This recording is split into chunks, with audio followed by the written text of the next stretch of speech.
Dear students, welcome to third episode of Basic Accounting. Today, we are going to discuss meaning and features of accounting. It's a very simple topic. Now let us start. Meaning of accounting. Accounting is a process of identifying, measuring quantitative financial activities and communicate these financial report to the decision makers.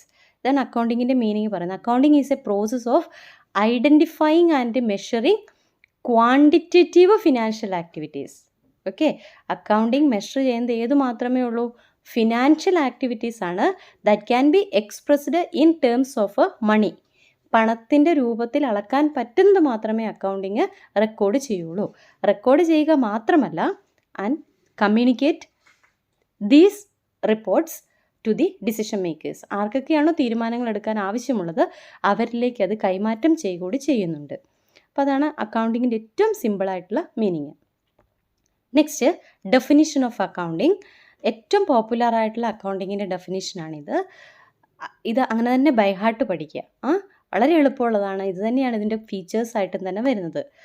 American institute of certified public accountants നൽകിയിരിക്കുന്ന ഡെഫിനിഷനാണ്. അപ്പോൾ definition ശ്രദ്ധിക്കുക. Accounting is the art of recording.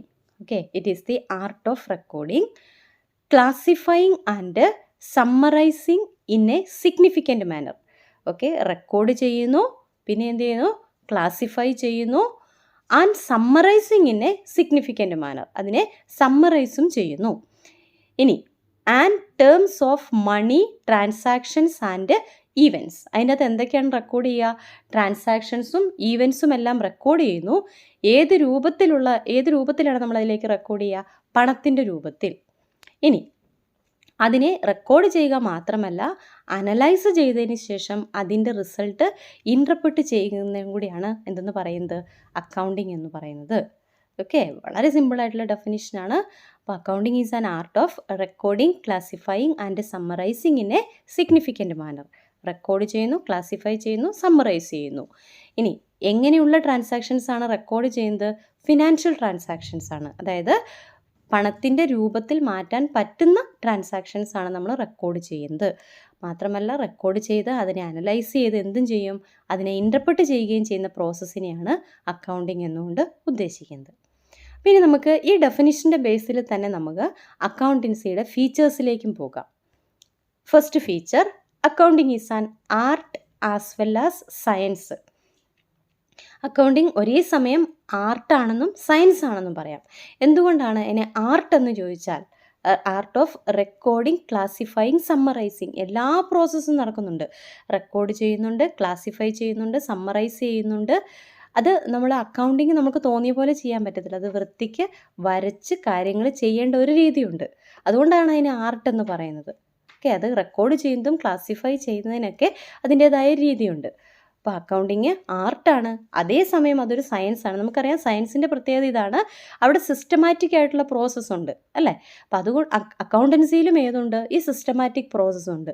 അതുകൊണ്ട് accounting ഒരേ സമയം ആർട്ടുമാണ് സയൻസുമാണ്. പക്ഷേ ഒരു കാര്യം ഓർക്കുക, ഒരു പ്യുവർ സയൻസ് പോലെ, അതായത് നമ്മുടെ ഫിസിക്സ്, കെമിസ്ട്രി പോലെ ഒരു പ്യുവർ സയൻസ് എന്ന് ഇതിനെ പറയാൻ പറ്റത്തില്ല. പക്ഷേ സയൻസിൻ്റെ ചില ക്യാരക്ടറിസ്റ്റിക്സ് ആയ സിസ്റ്റമാറ്റിക് അല്ലെങ്കിൽ ഓർഗനൈസ്ഡ് ബോഡി ഓഫ് നോളജ് എന്നുള്ള ക്യാരക്ടറിസ്റ്റിക്സ് ഏതിനുണ്ട്? അക്കൗണ്ടിങ്ങിനുണ്ട്. അപ്പോൾ അക്കൗണ്ടിങ്ങിൻ്റെ ഒന്നാമത്തെ feature, accounting is A art as well as science. രണ്ടാമത്, റെക്കോർഡിംഗ് ഓഫ് ഫിനാൻഷ്യൽ ട്രാൻസാക്ഷൻസ് ഉള്ളി.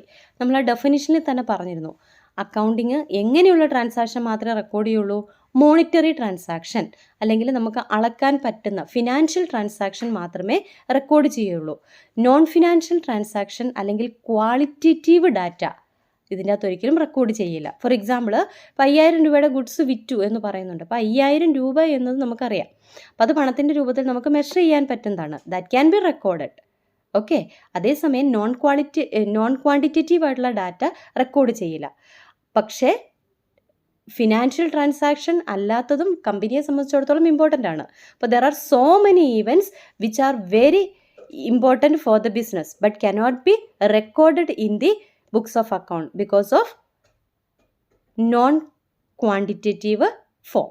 ഓക്കെ, ഇപ്പം ഫോർ എക്സാമ്പിൾ എംപ്ലോയീസിൻ്റെ റെസിഗ്നേഷൻ അല്ലെങ്കിൽ ഓർഗനൈസേഷനിൽ ഉണ്ടാകുന്ന സ്ട്രൈക്ക്, ഇതൊക്കെ ഒരു ഓർഗനൈസേഷനെ സംബന്ധിച്ചിടത്തോളം വളരെ ഇമ്പോർട്ടൻ്റ് ആയിട്ടുള്ള കാര്യങ്ങളാണ്. But we cannot measure in terms of money. That's why we can recorded in the books of account. ഇത് ഒരേ സമയം അക്കൗണ്ടിങ്ങിൻ്റെ ഒരു ലിമിറ്റേഷനും കൂടെയാണ് കേട്ടോ. ഫിനാൻഷ്യൽ ട്രാൻസാക്ഷൻ മാത്രമേ ഇത് റെക്കോർഡ് ചെയ്യുകയുള്ളൂ. അടുത്തത് നേരത്തെ പറഞ്ഞതിൻ്റെ ഒരു കണ്ടിന്യൂഷൻ തന്നെയാണ്. ഇൻ ടേംസ് ഓഫ് മണി, പണത്തിൻ്റെ രൂപത്തിൽ അളക്കാൻ പറ്റുന്നത് മാത്രമേ റെക്കോർഡ് ചെയ്യുകയുള്ളൂ. അടുത്തത് ക്ലാസിഫൈയിങ് ദ ട്രാൻസാക്ഷൻ ക്ലാസിഫൈ ചെയ്യുന്നു. ക്ലാസിഫൈ ചെയ്യുക എന്ന് പറഞ്ഞാൽ അതിൻ്റെ പ്രത്യേകത നമുക്കറിയാം. ക്ലാസിഫിക്കേഷൻ നടത്തുന്നത് ഏതെങ്കിലും ഒരു പ്രത്യേക നേച്ചർ വെച്ചിട്ടായിരിക്കാം, അല്ലേ? ഒരേ സ്വഭാവമുള്ളവരെല്ലാമാണ് നമ്മൾ ഒരുമിച്ച് ഇരുത്താറ്. ഇപ്പോൾ ഫോർ എക്സാമ്പിൾ BCom BA എന്ന് പറയുന്നത് രണ്ടും രണ്ട് സ്ട്രീമാണ്. അപ്പോൾ നമ്മൾ BCom ഹാൻഡിൽ ചെയ്യുന്ന കുട്ടികളെ ഒരുമിച്ചും അല്ലെങ്കിൽ BA എടുക്കുന്ന കുട്ടികളെ സെപ്പറേറ്റുമാണ് ഇരുത്താറ്. അതായത് സ്വഭാവം അനുസരിച്ച് നമ്മൾ എന്ത് ചെയ്യും, ആളുകളെ ക്ലാസിഫൈ ചെയ്യും, അല്ലേ? അതാണ് ക്ലാസിഫിക്കേഷൻ എന്നുകൊണ്ട് അർത്ഥമാക്കുന്നത്. അപ്പം ഈ അക്കൗണ്ടൻസിയിലും ഏത് പ്രോസസ്സ് ഉണ്ട്? ക്ലാസിഫിക്കേഷൻ എന്നൊരു പ്രോസസ്സുണ്ട്. ആ ക്ലാസിഫിക്കേഷൻ എന്ന് പറയുന്ന പ്രോസസ്സ് ചെയ്യുന്നതിന് വേണ്ടി അക്കൗണ്ടിങ്ങിൽ ഹെൽപ്പ് ചെയ്യുന്ന സിസ്റ്റമാണ് ലെഡ്ജർ എന്ന് പറയും. ലെഡ്ജർ. ഓക്കെ, ഇതൊക്കെ നമ്മൾ പിന്നീട് ഡീറ്റെയിൽ ആയിട്ട് കാണുന്നുണ്ട്. അടുത്തത് summarising the transaction. Summarising the transaction എന്ന് പറഞ്ഞാൽ ഒരുപാട് ട്രാൻസാക്ഷൻസ് നമ്മൾ റെക്കോർഡ് ചെയ്യുന്നു, അതിനെ സമ്മറൈസ് ചെയ്യുന്നു പല രൂപത്തിൽ അല്ലെങ്കിൽ പല മെത്തേഡുകൾ ഉപയോഗിച്ച് നമ്മളതിനെ സമ്മറൈസ് ചെയ്യുന്നു. സമ്മറൈസ് ചെയ്യാൻ വേണ്ടി നമ്മൾ ലെഡ്ജർ ഉപയോഗിക്കുന്നു, ട്രയൽ ബാലൻസ് ഉപയോഗിക്കുന്നു, trading and profit and loss അക്കൗണ്ടും ബാലൻസ് ഷീറ്റും കൂടെ, ഇങ്ങനെയുള്ള കുറേ ടെക്നിക്കുകൾ ഉപയോഗിച്ചുകൊണ്ടാണ് നമ്മൾ ഡാറ്റ സമ്മറൈസ് ചെയ്യുന്നത്. അതായത് ക്ലാസിഫൈ ചെയ്ത ഡാറ്റയെ നമ്മൾ പ്രസൻറ്റ് ചെയ്യുകയാണ്. മാനേജ്മെൻറ്റിനും അല്ലെങ്കിൽ ഓർഗനൈസേഷൻ അല്ലെങ്കിൽ കമ്പനിയെ സംബന്ധിച്ചിടത്തോളം ആരൊക്കെയാണോ കമ്പനിയുടെ ഇൻട്രസ്റ്റഡ് യൂസേഴ്സ്, ഇപ്പോൾ for example creditors, bank, share holders, ഇവരൊക്കെ കമ്പനിയെ സംബന്ധിച്ചിടത്തോളം കമ്പനിയുടെ കാര്യങ്ങൾ അറിയാൻ താല്പര്യമുള്ള ആളുകളാണ്. അപ്പം അവർക്ക് വേണ്ട കാര്യങ്ങൾ സമ്മറൈസ്ഡ് ആയിട്ടും അവർക്ക് മനസ്സിലാവുന്ന രീതിയിലും ട്രാൻസ്ഫർ ചെയ്ത് കൊടുക്കുന്നു. അതാണ് സമ്മറൈസിങ് ദ ട്രാൻസാക്ഷൻ എന്ന് പറയുന്നത്. അപ്പം അതിനു വേണ്ടി ഉപയോഗിക്കുന്ന വിവിധ ടൂൾസ് ആണ് ഏതൊക്കെ? ലെഡ്ജറും ട്രയൽ ബാലൻസും ട്രേഡിംഗ് അക്കൗണ്ട് എന്നൊക്കെ പറയുന്നത്. അടുത്തത് അനലൈസിങ്. സോ അനലൈസിങ് എന്ന് പറഞ്ഞാൽ it is concerned with the establishment of relationship between various items or groups of items taken from the income statement or balance sheet. അതായത് നമ്മൾ കുറച്ച് ടൂൾസ് ആൻഡ് ടെക്നിക്സ് ഉപയോഗിച്ച് ഒരു ഓർഗനൈസേഷനെ സമ്മറൈസ് ചെയ്ത് വെക്കുന്നു. ആ സമ്മറൈസ് ചെയ്ത് വെക്കുന്നതിൻ്റെ റിസൾട്ട് എങ്ങനെയാണ് എന്ന് അനലൈസ് ചെയ്യുന്നു, ഡീറ്റെയിൽ ആയിട്ട് സ്റ്റഡി നടത്തുന്നു.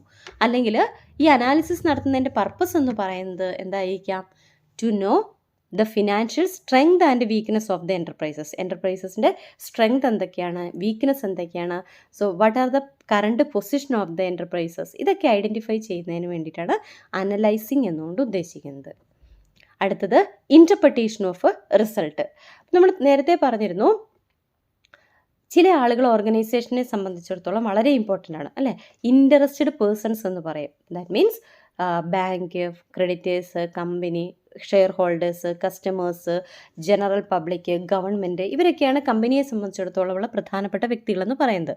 അപ്പോൾ അവർക്ക് റിസൾട്ട് ഇൻ്റർപ്രിറ്റ് ചെയ്ത് കൊടുക്കുക, കമ്പനിയുടെ നിലവിലുള്ള സിറ്റുവേഷൻ എന്താണെന്ന് ഒരു ഓഡിറ്റർ, ഒരു അക്കൗണ്ടൻറ്റ് എക്സ്പ്ലെയിൻ ചെയ്ത് കൊടുക്കുന്നു. അതാണ് ഇൻ്റർപ്രിട്ടേഷൻ ഓഫ് റിസൾട്ട് എന്നുകൊണ്ട് ഉദ്ദേശിക്കുന്നത്.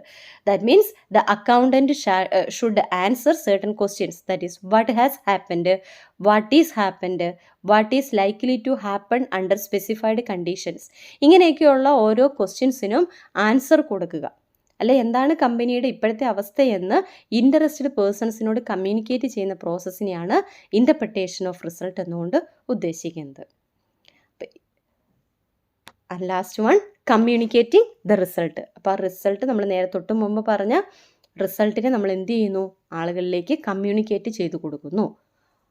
അപ്പോൾ കമ്പനിയുടെ അവസ്ഥ എന്താണ് അതിനെക്കുറിച്ച് ആളുകൾക്ക് കമ്മ്യൂണിക്കേറ്റ് ചെയ്തു കൊടുക്കുന്ന പ്രോസസ്സും കൂടിയാണ് അക്കൗണ്ടിങ് എന്ന് പറയുന്നത്. അപ്പം ഈ റിസൾട്ട് കമ്മ്യൂണിക്കേറ്റ് ചെയ്യാൻ വേണ്ടിയിട്ട് കമ്പനി പല മെത്തേഡുകൾ ഉപയോഗിക്കും. അവർ ഫൈനൽ അക്കൗണ്ട് പ്രിപ്പയർ ചെയ്യും, റേഷ്യോ മെത്തേഡ് ഉപയോഗിക്കാം, ഗ്രാഫും ഡയഗ്രവും, അതായത് എങ്ങനെയാണോ ആളുകൾക്ക് മനസ്സിലാവുന്നത് ആ രീതിയിലേക്ക് കാര്യങ്ങൾ ചെയ്ത് കമ്മ്യൂണിക്കേറ്റ് ചെയ്യുന്ന സിസ്റ്റവും കൂടിയാണ് ഇത് അക്കൗണ്ടിങ് എന്ന് പറയുന്നത്.